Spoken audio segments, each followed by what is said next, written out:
कभी अपनी T shirt या किसी भी कपड़े को देखकर सोचा है कि ये असल में आया कहाँ से है?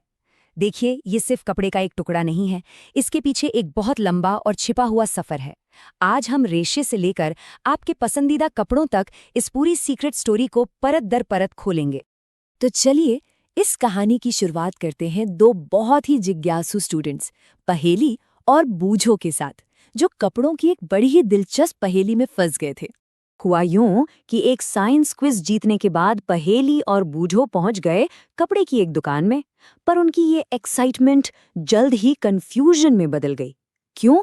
क्योंकि वहां इतनी सारी वैरायटी थी कि उनका सिर ही चकरा गया, बिल्कुल वैसे ही जैसे हम में से ज्यादातर लोगों का हो जाता है।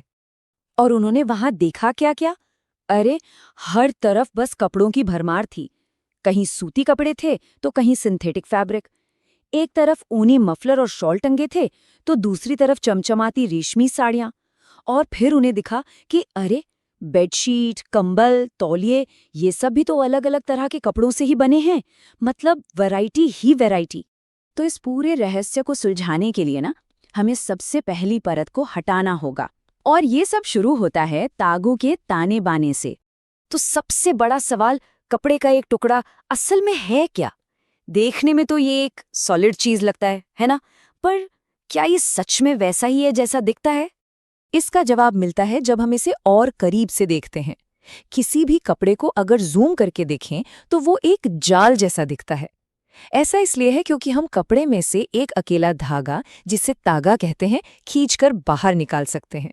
तो मतलब कोई भी कपड़ा असल में एक साथ बुने हुए हजारों लाखों तागों का एक ऑर्गेनाइज्ड नेटवर्क है।